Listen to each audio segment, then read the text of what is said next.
Today we celebrate the advance of a contested king into a city that his followers think he should rule, but which is currently occupied by a foreign nation. When we reflect, as we sometimes do, on this story, when we are living in a time of peace, we can sometimes miss its undertones. Not that our world has ever known complete peace, but some wars disturb us more than others.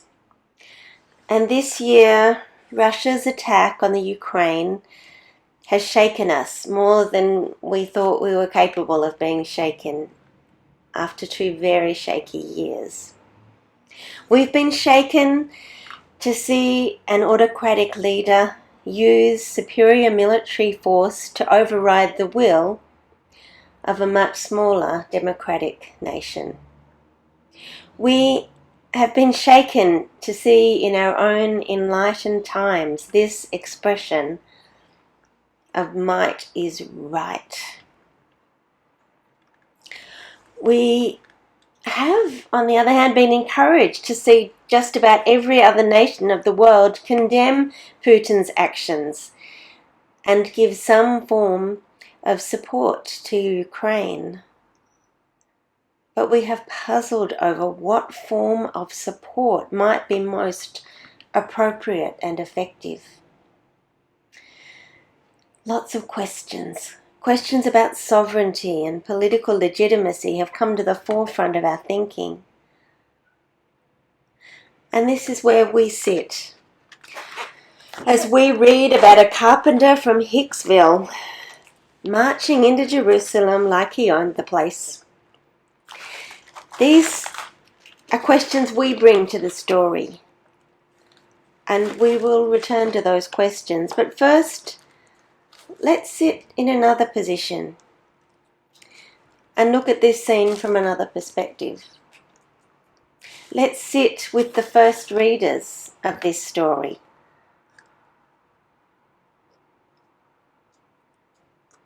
They were also reflecting on this story in an unsettling time.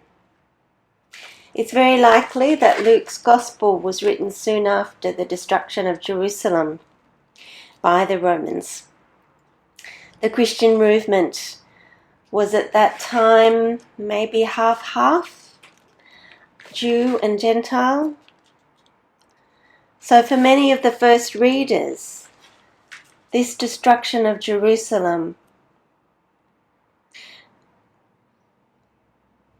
was their spiritual home being destroyed, their emotional base being flattened. So they are not unlike many of the refugees we see fleeing from Ukraine, uncertain, anxious, fearful for the future. Except that these first readers of Luke's Gospel had abandoned all hope for their city. There had been hope. At the beginning there had been a strong defense, there had been a long siege, but it had ended in abject defeat. So let's sit with them for a moment and wonder what comfort there might have been in this story for those Jewish refugees. I suggest the deepest comfort might come from this little phrase: as Jesus saw Jerusalem, he wept over it. As the refugees weep, they are reminded that their Lord weeps with them. Jesus shows an awareness in advance that Jerusalem will be destroyed, and though he is fiercely critical of the leaders and authorities in Jerusalem, he loves the place and the people. He doesn't say serves them right. He weeps for them. He understands the grief of those refugees and he joins them in mourning. So they would be comforted to know their Lord grieves with them. And they would also be comforted by the psalm that was sung for Jesus as he approached Jerusalem. Blessed is the King who comes in the name of the Lord. Now this was making a big claim about Jesus. Psalm 118 was probably a liturgy used to welcome back a king and his army after they'd won a victory over a particularly formidable foe. Jesus had led no army, but had achieved victory over the most formidable of enemies: sickness, death, spiritual oppression, ignorance. People mourning over a horrific military defeat are reminded that all is not lost. A great victory has been won even in the rubble of defeat. Perhaps this story tells them there are more important victories than military ones. And perhaps military defeat is no indication of rejection by God. The same psalm that was sung includes the words, "The stone that the builder has rejected has become the cornerstone." The pile of rubble that Jerusalem had become was no indication of its importance to God. That city was central to God's plans and would retain that status even if it had never been rebuilt. This is where God had been praised and where God's guidance had been sought for centuries.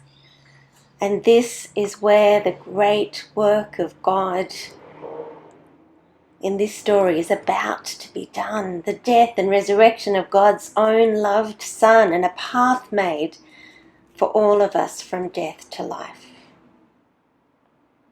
So for these refugees from defeated Jerusalem, the scene shows that their Lord grieves with them in their grief.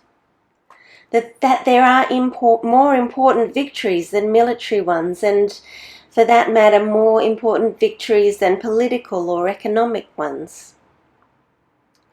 And defeat is no indication of rejection by God.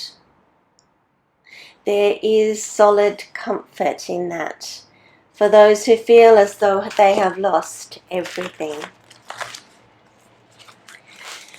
There is also a little piece of wisdom here for them as they seek to find ways to live in their new reality. Some of the Pharisees, Luke tells us, in the crowd say to Jesus, "Teacher, order your disciples to stop carrying on about Jesus being a victorious king." Let's notice a few things about this little conversation. If you had thought that Pharisees are always the enemy in the gospel, then you might think that they are saying that the disciples should stop because they think the disciples are wrong. Or perhaps even that they thought it was blasphemous. But there's no indication of that here. These Pharisees were part of the crowd that had gathered to welcome Jesus to Jerusalem. They were close enough to speak to him and be heard above all of that racket. And they call him teacher. Put those things together and it's much more likely that these Pharisees were friends of Jesus, maybe even among his followers. Jesus, as we know, was highly critical of the authorities and leaders in Jerusalem, but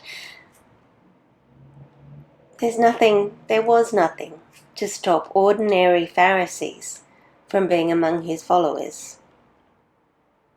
So what are they saying? Well, it's fairly obvious, really.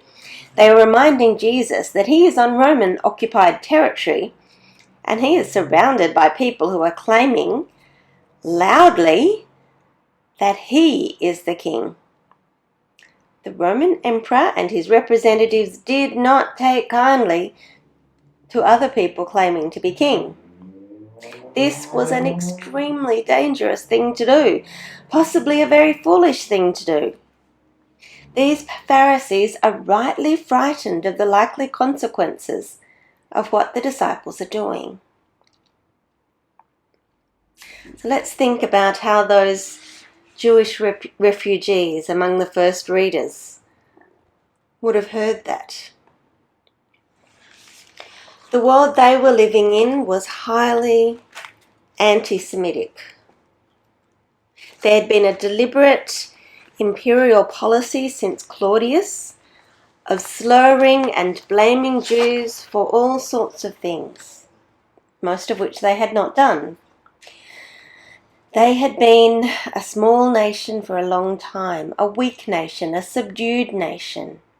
Now, they were not even a nation at all. They were a displaced people, and often despised, displaced people.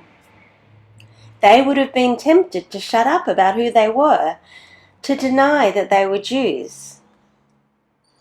Christians at this time were often caught up in the hostility against Jews because Jesus was a Jew and Christians looked as though they were a Jewish splinter group. It would have been tempting for anyone in the early church to deny being a Christian, even in the first century, before systematic persecution of the church began in the second century. There was safety in silence. There is often safety in silence for a while. Australia has been grappling with how to provide safe ways for whistleblowers and abuse victims to take the risk of speaking the truth about harmful behaviours. This is vital, but it's a little different from what's happening here, because what's happening here is good news being silenced, news of peace and hope, news that violence will not win, that love will win. But good news is rarely good news for everybody. Those who benefit from violence and war are not likely to want to hear about the triumph of gentleness and peace. Perhaps it is safer to tone down the enthusiasm. But what does Jesus say? If they were silent, the stones would shout. There is no keeping this truth silent. The stones can't be ordered to shut up. The stones that had been rejected but are now central to God's design, they will praise their Maker. The stones that Jesus had refused to turn into bread at the beginning of his ministry because his Father had called them to be stones, they will praise the Prince of Peace. Even those stones of devastated Jerusalem, mourned by the refugees, those stones that are not left one on top of another, even they will praise the one who sees their devastation in advance and weeps with them. Jesus does not choose the safe path of silence because he knows he is not called to walk a safe path, and because the good news he brings, though threatening to some, is so liberating and comforting to those who need to hear it, that silence is just not an option.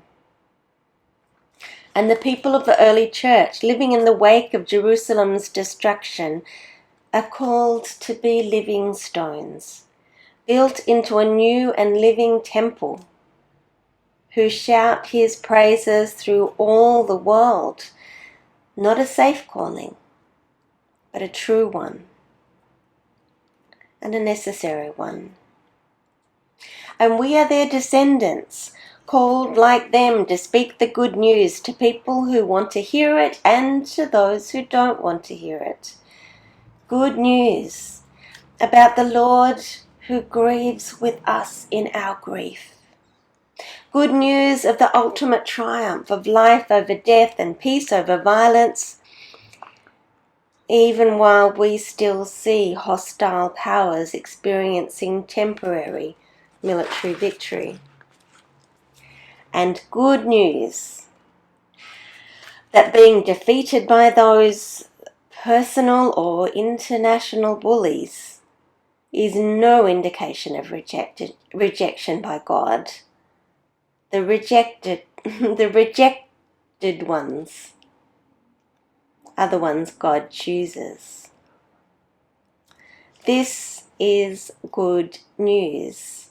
This is the good news we bring to mind as we reflect on Jesus' entry into Jerusalem and as we enter Holy Week. And so I will leave you with a question to ponder as you move through this most important of weeks. A question you are pondering already, no doubt, as you pray for Ukraine. Jesus wept over Jerusalem and said, "If only you had recognized the things that make for peace." Now we could sit back and criticize Jerusalem and say they should have recognized the Prince of Peace when he turned up on their doorstep. We could criticize them, or we could look at our own lives and our own world and admit that we too have a great deal of trouble recognizing the things that make for peace. And then, even if we recognize them, we have a great deal of trouble acting on them. What are the things that make for peace? This question has taken on new and fresh urgency in our world this year. I invite you to reflect on this over the coming week. Don't rush to easy answers. But as we move through Holy Week, let's be open to God's wisdom as we reflect on those places where peace is absent in our world and in our lives. What are those things that make for peace? And how might we do better at embracing those things? As you ponder this very important question, may the Lord, who is the Prince of Peace, be with you. Amen.